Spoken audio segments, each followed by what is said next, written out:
Bienvenue dans un nouvel épisode de podcast. Un épisode un peu spécial que j'ai appelé les Paper Shots spécial édition. C'est un peu le podcast dans le podcast, un format où je te donne un shot de clarté, un shot d'ambition et un shot de stratégie pour devenir l'auteur que tu veux vraiment être. Je me suis lancé un challenge un peu fou de faire un contenu par jour spécial édition. Et aujourd'hui, on va commencer très fort. Aujourd'hui, on va parler de ce qui se passe dans l'édition française. C'est un vrai tournant. Léna Situation vient de sortir son nouveau livre, Encore mieux. Mais surtout, elle a publié dans sa propre maison d'édition, Léna Édition. Même si tu n'as pas 4 millions d'abonnés, même si tu n'as pas encore écrit la première ligne, je t'assure que ce qu'elle vient de faire te concerne directement. Parce que Léna, elle n'a pas juste sorti son livre, elle vient de prouver qu'elle est une entrepreneur, une femme qui construit un empire, pas seulement une influenceuse avec les vlogs d'août, non, non, non, elle utilise le livre comme un levier business. Et toi, tu peux appliquer exactement la même chose à ton échelle. D'abord, on va se demander pourquoi Léna crée sa propre maison d'édition. Je pense pas que ce soit pour être original, mais vraiment parce que la fille a une vision. Si on regarde les faits, juste les faits. En 2020, elle publie son livre Toujours plus aux éditions Robert Laffont. Il y a entre 440 000 et 500 000 exemplaires vendus, pardon. Son nouveau livre, Encore mieux, est publié indépendamment sous l'ENA Édition. Elle fait un tirage à 225 000 exemplaires. Sa stratégie marketing est orchestrée comme un lancement de produit et elle maîtrise l'objet livre de A à Z, de la couverture à la distribution. C'est pas une petite sortie discrète. On parle d'un lancement calibré comme une campagne de pub, branding, storytelling, précommande, événementiel, merchandising, community marketing, médias, contrôle des marges. Et surtout, elle récupère la part éditeur de son propre livre. Ça, c'est la marque d'une entrepreneur. Ce n'est plus juste je publie un livre, hein. Là, c'est je crée un produit, je contrôle ma marge et je capitalise sur ma marque. Alors tu vas dire, ça voilà, c'est quoi le rapport avec moi qui a envie d'écrire un livre? Ben, c'est là que j'ai envie que tu sois hyper attentive.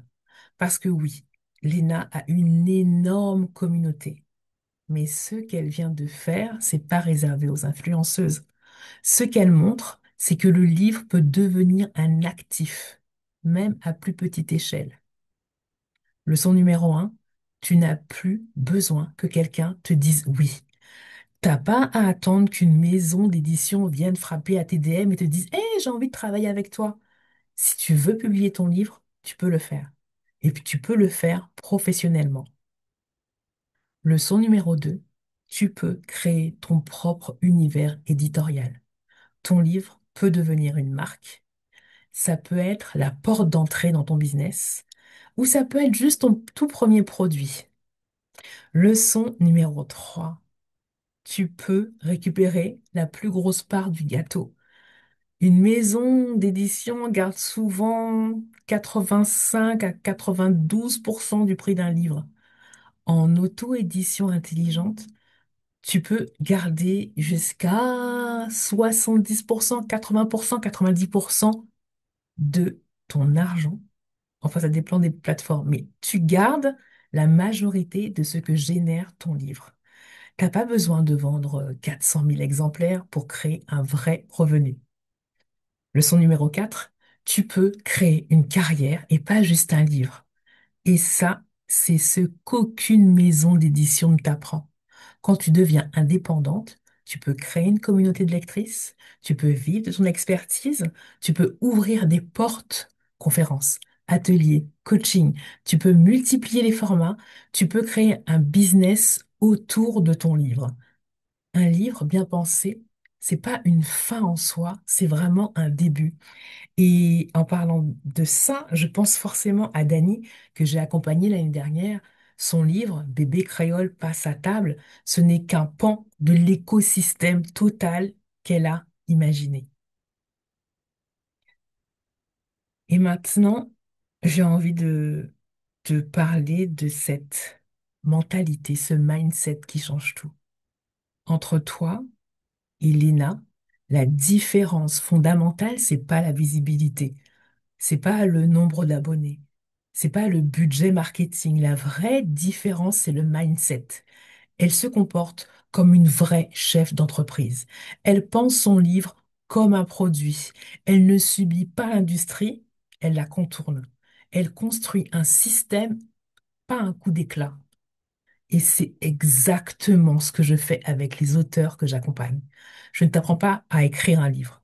Moi, je t'apprends à le structurer, à le publier intelligemment, à le vendre, à le faire vivre et à l'utiliser comme un levier pour ton business, pour ta visibilité et pour ta mission. Parce que ton livre, il mérite une stratégie et pas juste de rester dans ton tiroir en étant un doux rêve qu'un jour peut-être tu écriras un livre.